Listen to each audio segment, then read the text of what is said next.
Bueno, acá voy a pasar una explicación acerca de estas diapositivas que les envié previamente. Vamos a ver cómo podemos interpretar estos conceptos. Acá tenemos vectores unitarios, ¿sí? Y la definición me dice que un vector unitario U es un vector diferente de 0, tal que la norma de U es igual a 1. Los ejemplos que aparecen acá son los vectores I, J y K, ¿sí? Para el plano, y J y K para el espacio. Por eso tenemos dos componentes o para el espacio tenemos tres componentes. ¿Estamos? Para la filmina 2 lo que tenemos es cómo podemos expresar a un vector en combinación lineal de los vectores I, J y K, que son vectores unitarios o versores, ¿sí? Entonces, si tenemos un vector cualquiera, que en este caso es 3, 4, 2, si hacemos 3 por I, que es 1, 0, 0, más 4 por 0, 1, 0, que es J, más 2 por 0, 0, 1, que es K, vamos a realizar estas operaciones de tal manera que podemos tener un vector expresado en función de I, J y K. Para la siguiente filmina lo que tenemos es cómo calcular un vector unitario, ¿sí? Con la misma dirección de un vector B distinto del nulo. Podemos calcularlo si nosotros tenemos este vector B y dividimos por la norma, ¿sí? del mismo vector. La norma de ese vector es un número, entonces cada componente del vector dado lo voy a dividir por ese número que es la norma. Bien, acá tenemos un ejemplo que es en el espacio. Fíjense que primero ubico 2, 4 menos 3. Este ejemplo lo realicé con GeoGebra, que es la versión 5, en donde aparece para 3D y pueden representar desde allí vectores en el espacio.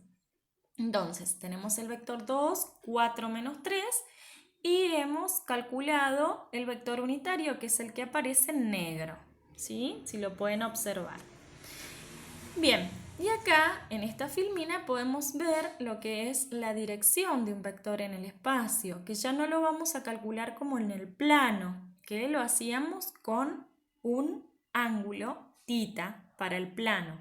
Acá, para hablar de la dirección de un vector en el espacio, lo que vamos a hacer es trabajar con los cosenos directores como se muestra en esta imagen, ¿sí?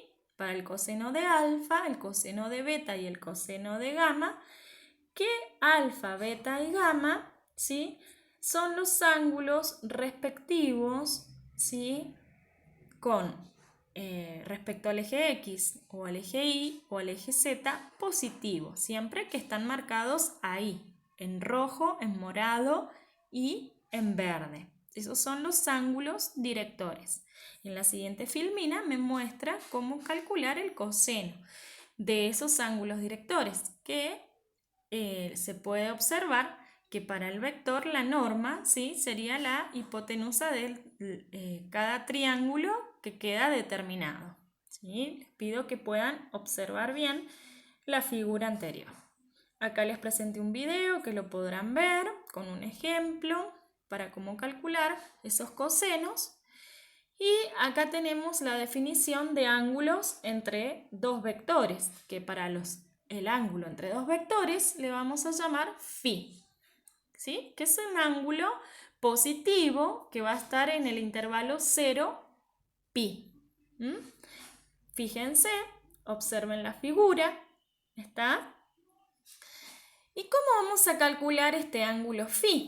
Para calcular este ángulo φ vamos a utilizar esa fórmula que es la que aparece allí, que es el coseno de φ igual a esta razón en donde el numerador es el producto escalar y el denominador es el producto dado entre las normas. ¿Está? Bueno, acá vamos a ver los distintos casos para analizar cuándo son paralelos o cuándo son ortogonales. Vamos a ver en las siguientes filminas. ¿sí? Para estos casos.